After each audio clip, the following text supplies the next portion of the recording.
Another best of 5 in Meta Madness. We are still in Group A. We are still in the group stage. The tournament continues, and so far it's been glorious.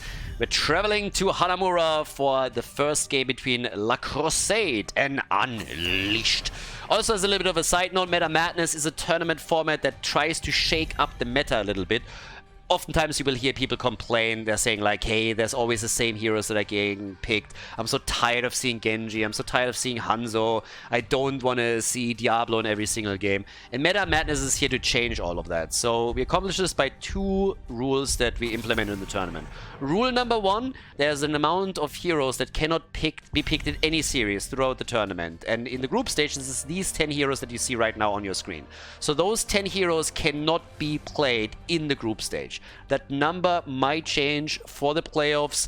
The number, how many we ban, that hinges on sub goals on the Twitch channel while we are broadcasting the show here. But the maximum amount that we could see banned in the main event in the playoffs is 20. At some point, you just have to draw the line because you're running out of heroes, obviously.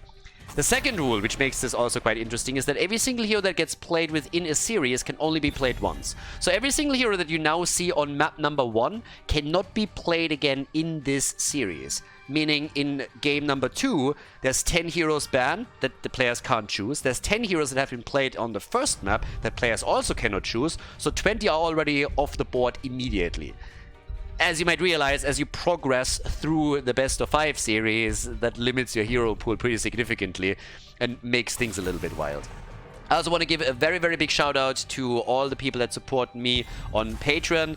I am absolutely horrible of updating people there, and I totally acknowledge that I could be way better and I should post more updates, but it's very much appreciated. We ran many tournaments now thanks to the people that support me there. We had Meta Madness, now we have Meta Madness. This tournament wouldn't be possible without any of that support. So if you guys want to support me there, if you want to help to make more tournaments like this happen in the future, then head over to patreon.com/Khaldor. There's links in the description as well that you can check out, but suffice it to say that this tournament wouldn't be possible without that support. Simple as that. We don't have a sponsor for this. As you can imagine, there's not really a lot of companies that are currently interested in supporting Heroes of the Storm endeavors. We had Hightech supporting us in the past a lot, but currently it's not possible for them with this game. So unfortunate as it is, that means that it's always community efforts and community support that becomes really important. So again, if you want to support this, patreon.com/Khaldor. If not, also fine. Enjoy the show. At this point, let's see what we're getting from the teams here on Hanamura. So we got Nubarak.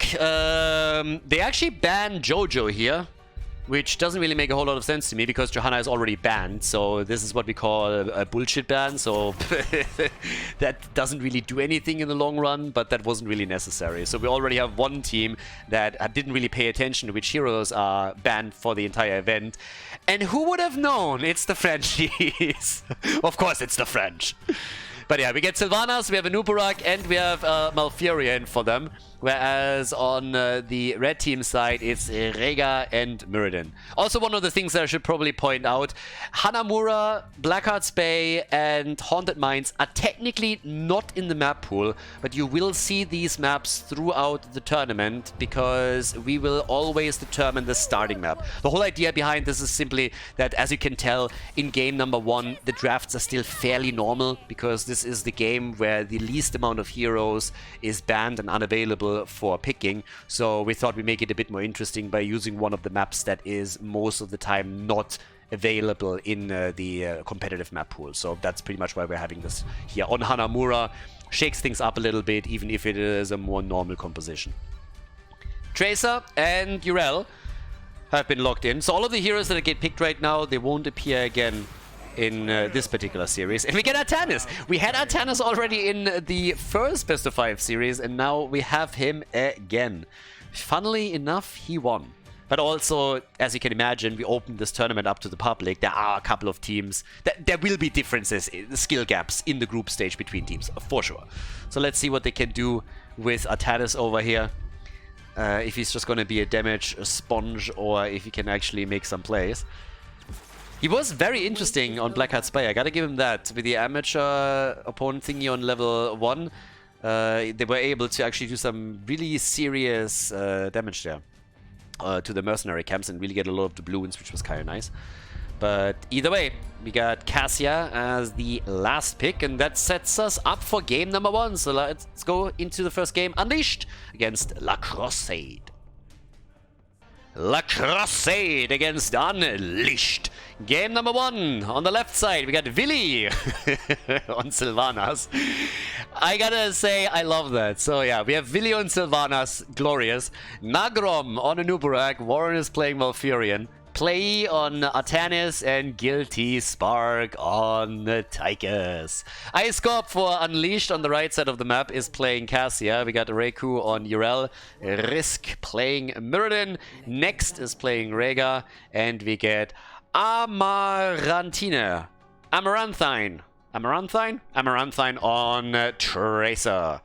Some of these names, you actually look at them and you're like, is that a tongue twister? Is that supposed to make me trip? I kind of did a little bit, but I got it now. So Amaranthine is playing Tracer. And we got some stacking. First of all, amateur opponent right here once again. And as you can see, we got Cassia stacking it up a little bit. I always like that.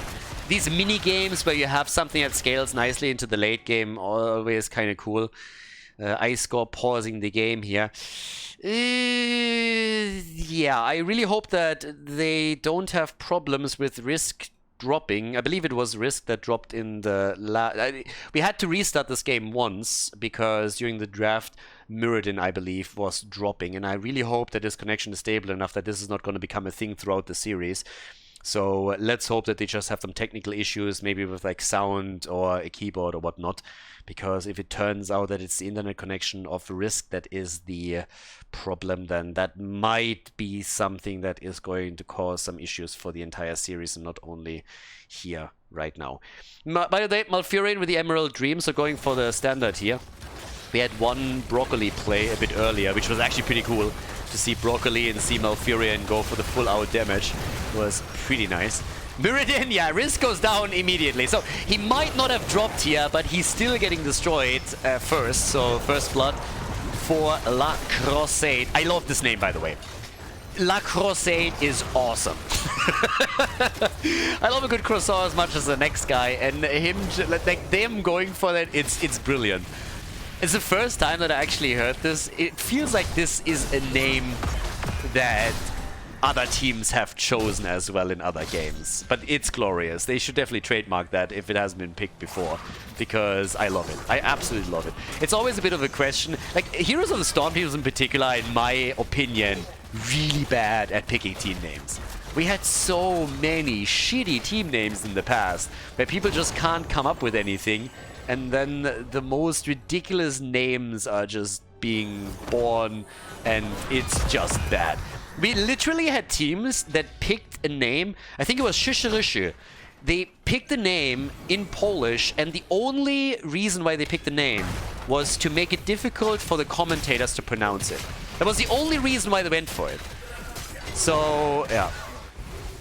But Crusade as a mix between Crusade and Croissant is glorious. So yeah, the croissants are on a crusade. For a French team, it's amazing. But yeah, either way, like I'm drifting apart here a little bit. We already have the bigger they are on level 4. We now get the bed of barbs as well for Noob, so a little bit more control throughout the team fights with the slows that he has here. Seems like it's going to be Bronzebeard Rage for Mirrodin on level 13, because Reverberation was chosen as the level 4 talent choice. We now got the Pulse Generator as well over here. Yeah, and a little bit more action down at the bottom of the map too. So everybody's just trying to play around the Sentinels. And let's go. By the way, I'm told right now that La Crusade is actually the French word for crusade. That is so fucking boring. First of all, that can't be real. Like, this is just a massive meme. How can this really be the literal translation? I mean, it's obviously a mix between croissant and crusade. Come on. How can it be anything else? Artanis, by the way, dies first on the blue team side. Obviously, duh. I like my explanation a lot more. So I gave apparently the blue team way more credit than they deserved But I gotta say that personally, I still think that Crusade, they should have maybe like changed the spelling a little bit. Because for me, this is just the croissants being on a crusade. Now, I'm gonna make that joke throughout the entire tournament until this team drops out. So I don't care how bored of that joke you're gonna get, but this is just what it's gonna be. Because when I heard that for the first time, it was glorious. And now learning that it's apparently just that literally the translation of Crusade takes a little bit of it away, but no, I'm still sticking with it. The croissants are marching.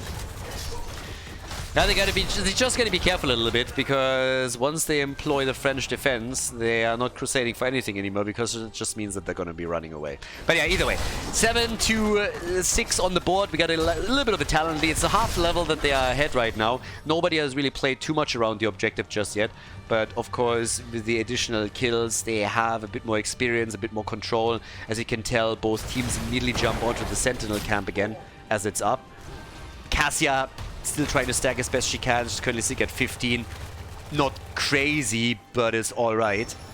And yeah, they are still trying to deliver here at the top. And it seems that only Rel is trying to do something about it. Thanks to Sylvanas being used here, the push at the bottom of the map still continues. And Tracer gets rocked by the minion wave. There we go. Risk makes it out, so he hops out, but they still are in trouble because now the Sylvanas push continues. And, well, they still got that Sentinel chunking down the fort at the bottom of the map. The Frenchies! Who would have known? Look at that! They're actually moving forward for once. It's amazing. That is just crazy. Nagrom, of course, my boy. Nagrom is one of the funniest guys that you'll ever meet. Like, Nagrom is absolutely amazing.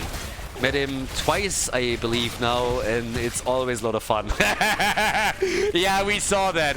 We saw that. Nicely done, my friend. Oh, boy. If he dies here, he's gonna die. Oh, it would be such a shame. It would be such a shame if somebody clipped that. Oh, no. Oh, no. Somebody actually did. No, no. No, Nagrom, what are you doing? Fat fingering the key and dying a painful death. Oh, God. They can't even retreat properly. This is just memeing at this point. Level 10 is ready, so we now get the Twilight Dream. I mean, you would think that if anybody can retreat in proper order, it's the French. They have years and years of practice, but apparently, yeah, not today. Nagrom was always the exception on the other hand. I mean, he is a dive tank and always has been. His Anubarak plays are usually pretty solid there. Look at that. He dives in, goes hard on Muradin, the other guy with the M, and they get the kill. Now they're crushing it right now. 10-9, they use their heroic ability with, I mean, again, this is just showing no mercy. They've taken 2 forts out, they have a heroic ability that they immediately utilize to attack again, and now they're abusing the fact that the opponent doesn't have level 10 to take a keep down. So, the blue team, they are absolutely murdering this first game. I mean, big kudos to them. That is looking incredibly solid. 1 or 2 little events ignored for just a moment, but generally speaking, they are doing a great job on this. Mercenary experience should be pretty solid for them too. Yep, they are ahead of the red team because they have been able to take some additional camps. Sentinel is up again, so could be taken. But now that Unleashed has level 10, they're of course trying to turn this. Come in and take a kill or 2. Yeah, but a really nice ult from Artanis that forced them back. And now it's Nagrom again trying to dive. Good route also from Alfurian that leads to a potential kill on Cassia. Yep. Cassia is dead. So she's down. We now have a 2-level lead nearly. And we have 7 kills to 2. Only a single keep still standing for Unleashed. So, as it happens, the objective is also going to spawn again, but they are just brawling it out. They don't have a talent advantage anymore, but they don't care. We have Artanis jumping in. Plays trying to do his best. Yeah, had some really nice ults, especially in that last fight. He pretty much shut the red team down cold. Now, the Sentinels are still available for both of them. But without level 13, it doesn't seem that La Crusade is gonna try and make a play for that. So it's plenty of time for Unleashed to take their own camp. But of course they can still take the one at the bottom of the map, and that's what they're already about to do. But we also have, with the objective now up on the map, another opportunity for the team on the left to get that top keep destroyed with pretty much very little commitment, if they can go for the objective, obviously. So let's see what they're going to pull off here. Well, in the meantime, we now have also, with level 13, the Burning Beetles. By the way, Anubarak went into the Locust Swarm here. So didn't even go for the Cocoon, so his Locusting is up a little bit. Yeah, Nagrom is already changing it. Meta Madness, not only different picks, but also some different talents. And oh my god, what a swap and kill by Artanis! Viable, viable, viable. They kill 3 and they go for number 4. And he pulls a Nagrom. Risk just pulled a Nagrom, but he still, I was about to say, gets away, and no, he doesn't. Yep. Artanis, on the other hand, I mean, check it out. Look at this. Artanis actually making a couple of plays here. The man, the myth, the legend. Play leading to a kill on Tracer. Really nice swap by him. And now the core is getting destroyed over here. The 1-0 lead in this best of 5. La Crusade is taking the first game. Before we head into game number 2, make sure that you subscribe to the channel if you haven't done it yet, so you don't miss out on any future content here on Khaldor TV. Game number 2, La Crusade against Unleashed. I'm so entirely disappointed that it's just the French word for crusade. You have no idea. I thought it was such an amazing wordplay to marry croissant and crusade, and now I just learned that it's literally just the French word for it. Which kind of means that the French as a nation, as a people,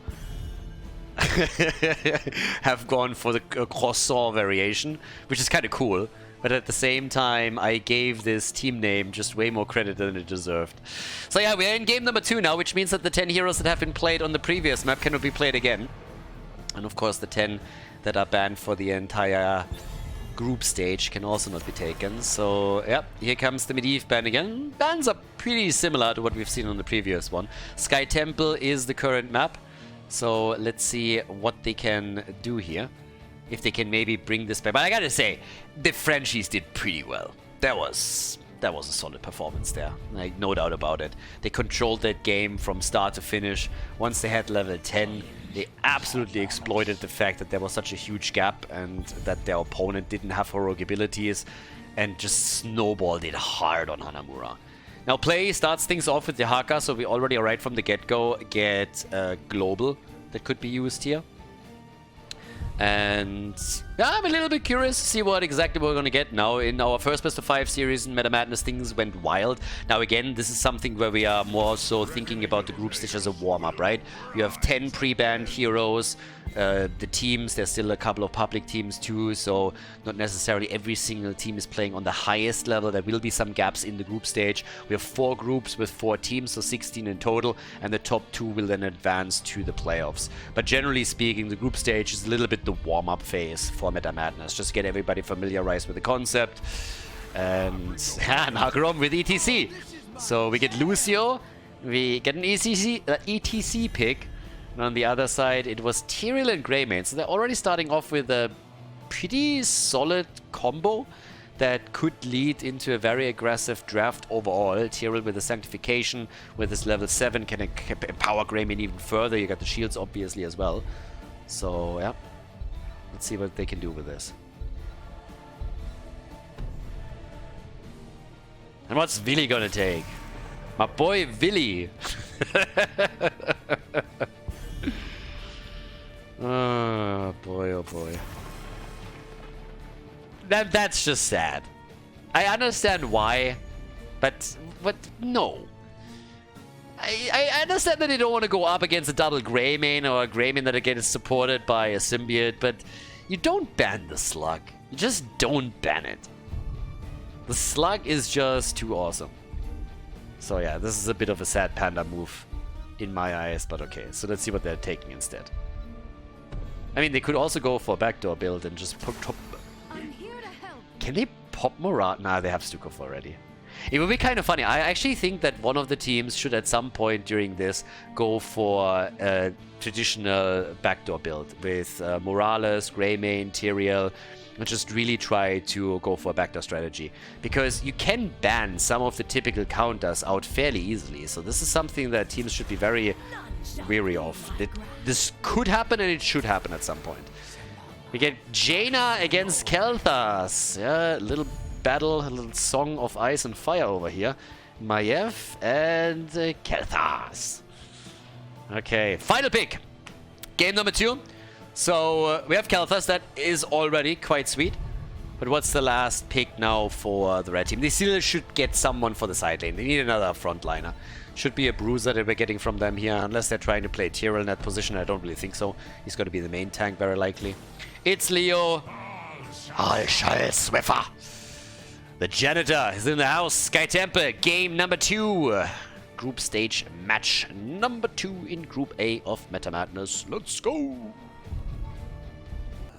La Crusade against Unleashed. We got Willy on Maiev. You guys, by the way, know what happens when Willy gets ganked by the other team? They're playing 5 gegen Willy. Play on the Hogger, Nagrom on ETC. We got Warren on Kel'Thas and Guilty Spark on Lucio. On the right side of the map, Unleashed. They are down in the Best of 5 series with Ice Corp now on Greymane. We got a Reiku on Leoric. Amaranthine on Tyrael. I'm getting a hang of it. Next on Stukov, and Risk is playing Jaina. So they actually switched him into a damage position after Muradin didn't quite work out for him in the last game. But vision is, of course, something that seems to be pretty important to the team, so everybody is jumping on this one right away. And the Watchtower gets locked in by Unleashed. Well, there we go. We got the speed medal. No, the block party. My bad, my bad.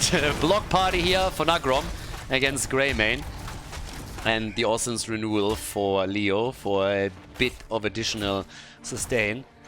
Look at that little snowflake that is riding here. Alright. We have a global on the map. So already, right from the start, the blue team has a bit of a macro advantage over Unleashed. So if they use the Haka properly, they should be able to get a fair amount of value out of him. That was close. Guilty Spark got nearly murdered by Jaina. So that was well done. We still have an attack in the middle on the other hand that relieves Leo of some of his hit points. Not enough to really threaten anything here. But while they are trying to get the experience going, the Haka is already up at the top and doing some serious work on the tower. He's going to get the entire thing if this continues. Damn. So yeah, well done.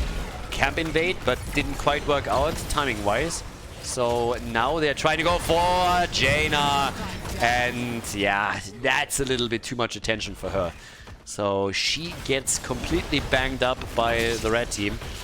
And that is kill number 1. First blood for La Crusade. And the Haka, with all of the value already up at the top, it's obviously making things immediately interesting, because now that the first 2 temples are going to spawn with the damage that you've done over here, that means that the shots will do a lot more damage against the fort itself if you are able to make the play for it. So kind of interesting. Could have some consequences during the first objective phase. Time will tell. I mean, right now, level 4 talents are just kicking in. It's nothing insane. Kel'Thas obviously going for the Mana Addict on level 1, as you would expect. Tries to win the game. Not going for Convection here. And we have that followed up by the Netherwind. They're still applying pressure to Leo, and he's... I mean, if he dies, it doesn't give you that much, but even if he's just low in HP, it's gonna be a problem for them at the top lane, because he's really struggling to match the Haka in these lane rotations and getting the experience for the team. So we have a lead established by La Crusade right from the beginning, and they are hoping for even more here. So the temples are activating, and the entire blue team is assembling on the top. The Haka is exactly where he needs to be, by the way. So he's at the bottom of the map now, where he can get additional minion waves for his team, and can still at any point tunnel into the team fight if it happens. So this is pretty big for them. But they don't even have to get him here, because Jaina's already dead. And Icecop is trying to get a kill on Maiev. That didn't quite pay out that way. So we have ETC on the temple in the middle doing a lot for them. I mean, that's a lot of shots that have already been accumulated. And they are going for the double temple play. I mean, damn son. La Crusade is really doing a number on Unleashed. Game number 1 was a snowball. I mean, don't get me wrong, shit happens. But currently in game number 2, things are not looking very different. 3 kills to 0, and now Greymane is going to die. The big bad wolf has been eliminated. So that's the 4th kill that they just got. And they are getting all the shots over here. This is really getting dangerous. Guilty Spark is still able to zip out. Finally level 7 for Unleashed. They were trailing a talent the entire time. But in the middle of the map, 1 fort, super low. Minion wave gets escorted in, so that's going to do additional damage. Down at the bottom of the map, the Haka is trying to also damage the wall. And ETC is getting one shot after another up at the top. This is not looking good for Unleashed at all. They are likely to lose the fort now. As I said, with the tower being damaged earlier in the game, that's a mad amount that the temple shots are now going to do. I think it's just going to survive, but this is obviously super, super low in HP, and so is this one. So both of them are more or less up for grabs. This is a real problem for them right now. If they lose both of these forts, and they are very likely losing both of them by the time that the second objective spawns, then you have catapults on each lane against you. I think the only reason why ETC didn't commit a bit more there is because he didn't have vision of everyone. So he wasn't quite sure what's going on here. But yeah, I'm a bit worried for Unleashed. Not gonna lie. Bottom of the map, the Haka, he didn't have to tunnel into any fight just yet. So he's just like moving around, doing his thing down here. Yeah, and making a bit of a play in the middle. They're still trying to poke a bit with Kelthas, and obviously these gravity lapses when they connect are always a bit dangerous. There could be a follow-up for Maiev, for example, with a quick tether. We get a mosh pit. We also have on top of that... Oh, yeah, and there is the mosh pit. Now, they might not be able to save ETC on the other hand, but thanks to the sound barrier of Lucio, they're able to do that. The disc just barely misses Stukov. Was scratching his heel, but the fort gets destroyed. The level 10 lead is giving them a nice advantage. It makes it very unattractive for Unleashed to engage in a team fight now. Also, pretty important, Kelthas is doing a great job on stacking his level 1. It's pretty important that you're getting the 20 together by the time that your opponent has level 10, so that if they target you with their rogue abilities, you have a better chance at surviving. You're becoming much more of a target if you haven't completed it yet, and he is going to be able to lock that in now with that camp that they're currently claiming here. So, nice for them. Makes Kelthas play a lot safer than anything. By now we have, of course, as expected, a Sanctification. Also the level 7 talent was absolutely no mystery. Swift Retribution is coming in. Jaina is playing Water Park again and has picked the Water Elemental. And Leo is teasing his 10? Seriously? You want to go March? No way. Yeah, alright. There's the Entomb. Okay, he delayed that a bit, but that would have been a shocker if he really went March here. Play is going for the ult to save himself. And it makes it out. Nicely done. So he gets away. Moves to the bot lane. Leo, of course, has to make the same rotation right now. And that's a very early commitment on Sanctification, and they will have to back off, I suppose. The shots are again being claimed by La Crusade. They are 1 level ahead. Slight advantage in stats, nothing insane, but that's a really good follow-up against Tyrael. And the slide is there too, so Tyrael is not going to make it. The drag from the Haka, the slide from ETC, it was so well coordinated, and now they're going for another one. Damn son, that's 6 kills to 0, and they get another fort. So 7 minutes into the game, all the forts have been destroyed. Every single one of them. On the side of the red team, obviously. So yeah, big problem for them right now. And yeah, fairly unfortunate obviously for them, but I guess that's what it is. So, can they do a little bit more there as this continues? We'll see. For now, it's not looking good. We got a boss taken, we got a level 13 talent advantage. La Crusade is just crushing this. Absolutely crushing this. So, let's see what they can pull off here, if they can somehow bring this back. At the end of the day, what I think is very likely going to happen is that they either make a big commitment during the objective, but I think it's a little bit more likely that it's happening when the boss respawns. If they get that far. Because, of course, the push at the bottom of the map continues. The damage numbers are also not really all that high. I mean, again, the kills are just happening because it's such a good synergy that comes through from the blue team that they are coordinating all of their abilities on a single target and then take it down. And again, they're making the same happen. Greymane gets killed. They are just totally crushing this. If they can get a keep here, that would be the dream. The Hogger isn't even with them. This was a 4 versus 4 initially, and now that Leo and the Hogger are moving in, it could turn into a 5v4, but the keep is gone. We are 9 minutes in and they destroyed 4 of the major structures here. It's crazy. La Crusade is making a very, very good argument for them being one of the teams that could advance out of this Group A. It's a very interesting group, honestly. I'm curious how they are going to match up against the Team Orange. Obviously, the Clowns, that's also going to be a nice battle once that the Circus Clowns are playing against La Crusade. Yeah, this could be kind of wild. Unless Unleashed is somehow bringing this back. It's currently not looking like it. Jaina is way too far out. Gets caught hard. Tries to escape. Nearly made her way out of this one. And then ETC comes in and just stops her cold. Now we got level 16. Mosh Pit. Yes, they got the interrupts, but still, they're getting chased all over the place right now. And there's also a temple that is, of course, up for grabs. So with that temple in play, the shots are fired straight towards the middle where another keep could fall. La Crusade is making a statement with this series. And a big one at that. Core is getting attacked by 2 catapults. By 2 siege giants. The catapults are griefing as usual. Getting stuck. So, yeah, I don't know. Maybe the catapults are gay. Maybe that's what it is. Siege giants, I mean, they're pretty sculpted. If you've ever seen a siege giant, these guys are pretty buff and they only wear a little bit of a loincloth. So maybe the catapult is just enjoying the view. No idea. Maybe that's intentional. Maybe the catapult could drive around the siege giants, but decides not to because the view is just too good. Those siege giants are definitely working out. If you've ever seen them on the map, these guys are buffed up like hell. They're definitely hitting the gym hard. I mean, look at these boys. Looking pretty good over here. So, maybe it's intentional. Who knows? But the fact remains that every single time you have siege giants, the catapults are just doing no damage whatsoever. So, Ice Scope over here.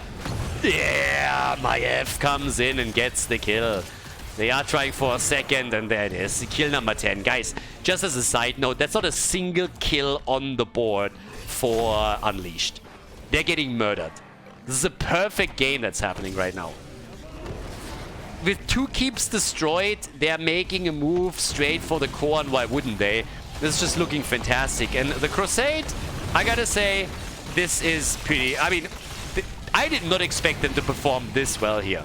So they are crushing game number 2. They take the 2-0 lead in the best of 5. Unleashed, they're not able to take a single kill in the second game. And they have to really dig deep if they want to make a reverse sweep happen right now. We're headed towards game number 3 with a 2-0 lead for La Crusade at Meta Madness Group A.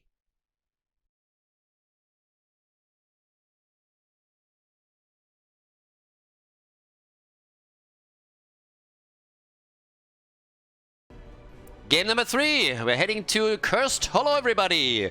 So, La Crusade is ahead with a 2-0. Medivh gets banned again, they just don't want to go up against him, I suppose. But now we have 20 heroes banned. Well, not available because they were played in the series already. And another 10 heroes banned. In total, 30 are not available before we're heading into the draft. So this is already starting to really slim down the pools a little bit. Now, Junkrat gets banned. We have also a ban on Medivh, and that just keeps happening. I don't think that Unleashed wants to risk something. Unleashed has to come up with a plan. I mean, seriously, they got to. It's a 2-0 advantage right now for La Crusade, and the games have been dominant by the blue team. I mean, absolutely dominant. They did such a great job controlling the flow of the game and then running with the momentum, turning that snowball into an avalanche. It was a bit crazy. So the big question is, what can you do now? Meta Madness makes things really interesting there, because technically, if you are now heading into Game 3, Game 4, Game 5, you might end up in a situation where heroes are available all of a sudden for play that will give you a lead and an advantage over your opponent, where you can simply outdraft them a bit with something that they didn't expect because they're just used to normal meta picks. Ban didn't get taken. The friendship is kind of wild. Game number 1, they ban a hero that is already permabanned, which wasn't necessary. Game number 3, they come in and just forget to ban one. Now, Ana gets claimed as a first pick. Keep in mind that Shogal is actually an option. Just throwing that out there. Is Cursed Hollow the best map for this? Maybe not. We get Morales and Zarya right from the start. I was about to say you could go into Tyrael play here, but obviously Tyrael was already taken. So if they want a backdoor, I guess they could, but not with Sanctification, which is a very, very crucial tool to have if you're trying to backdoor. So where do we end up this time? The Vikings are in the house. We get a double support with the Vikings. So Uther can now double as a main tank, but double support Vikings. So they want to go for a strong 4-man, and a very sustainable one with Uther would be a thing. Murky gets banned. The double support Murky. Divine Shield Murky with a nano boost. Oh, boys. So, let's see. This is already going to be wild. With Vikings, obviously, you want to have a very strong 4-man. You're sending the Vikings on the other lanes. You want to have a strong 4-man. And now they have a double support, which gives them sustainability. Uther will double as a main tank. And then you just need to make sure that you have a good damage dealer with all of this. There's Shogal. Again, Shogal is in the house. So, yeah, we got him. Hail to the king, baby. Already called it a little bit earlier. They go for Kharazim. Yeah, Kharazim is in the house. They're going wild on this one. Are they dropping Tyrande too? I would hope not. But 7-sided strike against Shogal might not be the dumbest idea. Now keep in mind, we're having the Vikings against Shogal. So if you're playing the macro game here...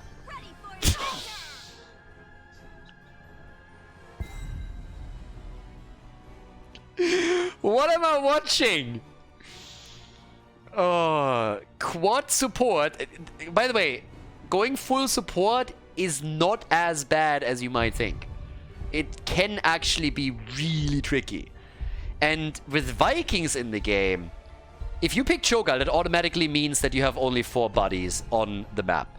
If you play Vikings, you can really roam pretty freely. So this draft is already bananas. Guys, welcome to Meta Madness. Welcome to Meta Madness. Cursed Hollow, Game 3, Shogal against the Vikings, and a quad support team. I mean, yeah, sure, why not? Let's go. Cursed Hollow. Well, this is gonna be wild. We got Vili on Gal and Play on Cho. Guilty Spark is playing Reyna for the blue team, and Nagrom on Zarya. Warren, he's playing Morales, and on the right side of the map we have Unleashed with 4 supports. Guys, just a little bit of a side note. If the red team wins this game, all the heroes that you see right now cannot be played again in the same series, which means that 5 supports would be unavailable. So right now we got Icecop on Kharazim, next on Ana, Reiko and Lili, Amaranthina on Uther, and Risk is playing the Vikings. Yeah, that is a bit bananas. So I am very curious what's going to happen here. And I am not so sure that the blue team has that in the bag. A lot of people looked at this draft, they were like, yeah, they're trolling, game's over, red team has no chance here. And I gotta say that with normal drafts, they couldn't really do anything in game number 1 and game number 2. They definitely suffered. This is way out the box. I mean, honestly, this is not only out of the box, they decided to rip the box apart and then burn the pieces. That's what happened here. But with Vikings soaking the lanes, if they can stop the onslaught of La Crusade, there is a solid chance that they in the long run are going to win this game. So this is a really weird one. And this is not necessarily easy to play against. Right now, we have, yeah, still our side lanes pushing, and obviously the advantage and experience is eventually going to kick in here. The blue team has decided that they are just going for aggression. They want to end this very, very early. They want to get ahead early and then want to snowball this again. And it's honestly one of the best things that they can possibly do here. They have Zarya, they are trying to help Cho'Gall, and they are taking one of the forts down, so it's already working. But as the game progresses, this might not be as easy as you think, especially with the Vikings continuing to soak the side lanes. So the fort is down, but maybe they can even get a kill here. Karazim isn't here. Karazim isn't fighting, that's the problem. Karazim has taken a camp, so that's even more macro pressure. Obviously, Unleashed is going to try and run the macro game a little bit more aggressively. And they are still pushing, and with every single camp that they can take at the side, this is going to be easier. Whereas La Crusade has just said, you know what? We don't care. We're going to 4-man this stuff. You know, 4-man because they don't have 5. Get used to these jokes because they are just going to continue as this tournament continues. This is just happening, I'm sorry. Camps get taken by both teams, but there is now a level lead for Unleashed. Unleashed is losing structures, but they are pulling ahead in experience. And the red team is committed to playing this on macro. They have to stop this. And for La Crusade, they need to go and finish this. So it's all about whether or not this push strategy of the blue team is going to work out for them or not. And Vikings can also get these curses, so this needs to end early. And obviously they're doing really well with this push that they're executing here, especially with Zarya. But if one of those heroes dies, if they can get a kill, then this could all go to shit. So we'll see what's gonna happen. But Cho'Gall already has to back off a little bit. They were able to do a lot of damage against the keep though, and they might get it. Whereas Risk is getting in position to make sure that he's going to get the first tribute. Down at the bottom of the map with the Siege Giants, there's still a push play from Eric. That keep is likely going to fall, but if they can't kill the core, then it's only going to give them catapults. And the bottom fort is now slowly falling as well. So there is structural damage being done against the blue team too. The keep is gone, and Uther dies. That's a big first step. And you can tell that Karazim is always trying to go into the backline and get a kill here. One kill is all they need to stop this from happening right now. And at the bottom of the map, the value is there. They're getting this fort. And they have level 7. So they still have a level advantage. They have a talent advantage. But the blue team is just hoping to end the game. They know that if this goes into the late game, it's going to be incredibly difficult for them to win this. So they have to do it right now. The entire comp is on a timer. It absolutely is. And if one of these guys dies, then it is going to be insanely difficult for them to continue the pressure. Nearly impossible. And I think at this point they're going to run out of steam. Because you can already tell it's a huge problem. It's a huge problem for them to push this further. The bottom fort has fallen. The bottom fort is gone. Jimmy is down. Jimmy is gone. Jimmy has been killed and now they have to retreat. Jimmy is retreating. And Eric at the bottom of the map is starting to attack again. So, yep, more damage against the bottom wall. A second tribute about to be channeled. And La Crusade is in real trouble all of a sudden. It might not look like it because they took the fort and they took the keep. But they have to rethink now their approach, because initially the idea was, okay guys, we push them and we just power through, we go for the core and we end it right away. Now they have to deal with the fact that they're being out-macroed. They are 1.5 levels behind. Level 10 will be in early, and after level 10 it's going to be very difficult for them to make that move for the mid lane again, because then we're going to talk about 7-sided strike and some other tools that can be used to just claim them here. And camps are claimed. So now we have a camp that has been taken as well. Siege Giants with even more damage, but they're setting up maybe even in the middle again. Level 10, super close. And the Vikings, they're doing their thing. The Vikings are doing their thing. And here comes the push for the core. Again, they gotta win this. They gotta win this now. This is the moment. Level 10 isn't ready yet. They don't have level 10 yet. This thing is falling. Level 10 is soon going to be there. We got 2 catapults. We got the camp. They're making their play. The shield is going down. Level 10 is in. 7-sided. They can use it and they kill Morales. Mokus Morales. Zarya is dead. The core is falling though. They gotta deal with this. They gotta deal with the core here.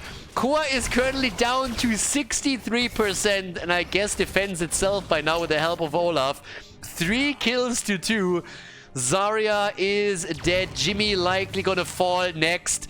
Yeah, he's not gonna make it out of this one. No, not with Karazim coming in. And up at the top, a keep is taking damage. The keep topside is taking damage. Down at the bottom of the map, another keep is opened up.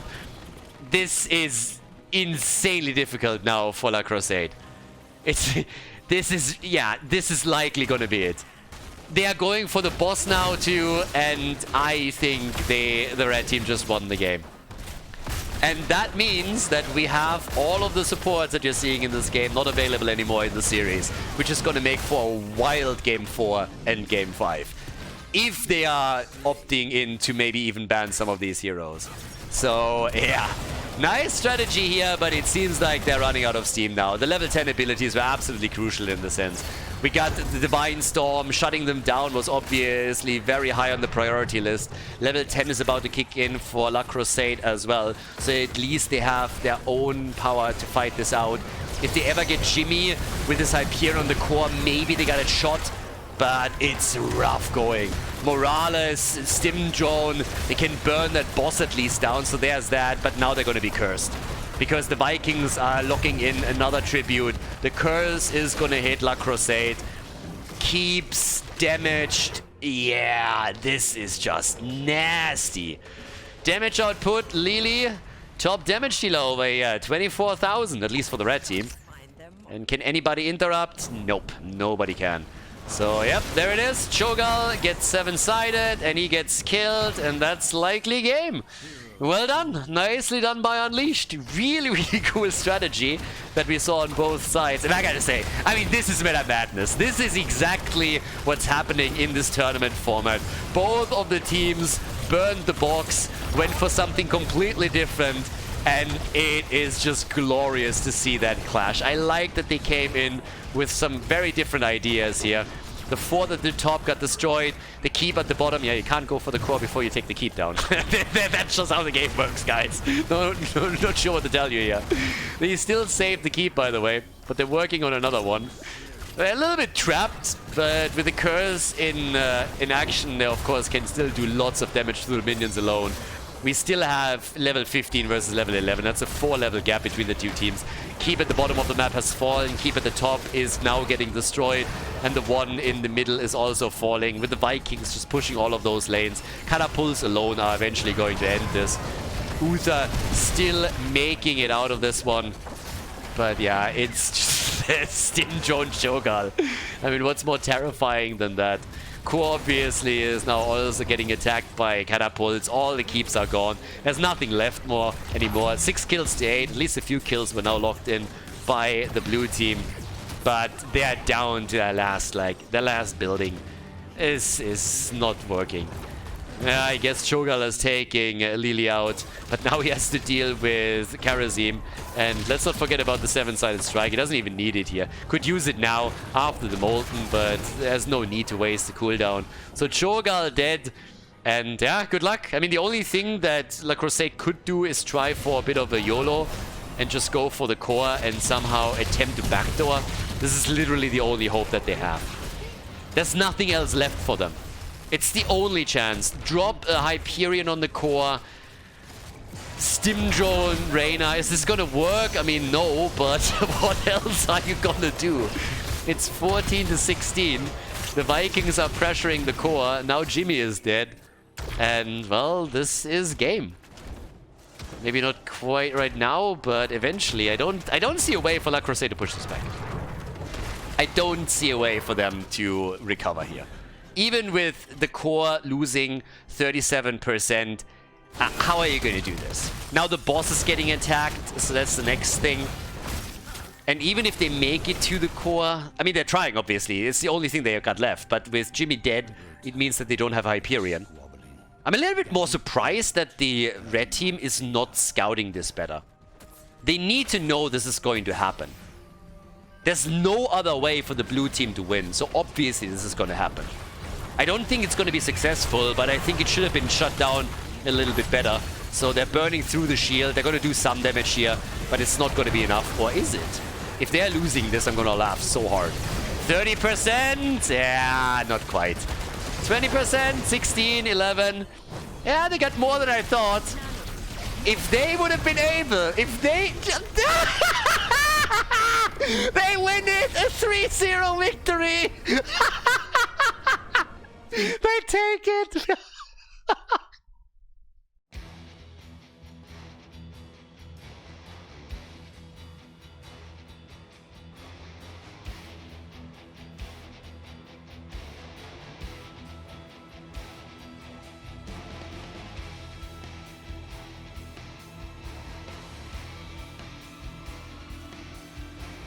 Thank you everybody for watching the video today. I hope that you enjoyed the show and the commentary. And keep in mind that the spoiler protection that is going to run for the rest of the video is made possible by all the support on patreon.com. So guys, if you want to support my work, if you want to help me start new projects and keep the spoiler protection in place, please consider heading over to patreon.com/Khaldor. There's also a link in the YouTube description and check that out.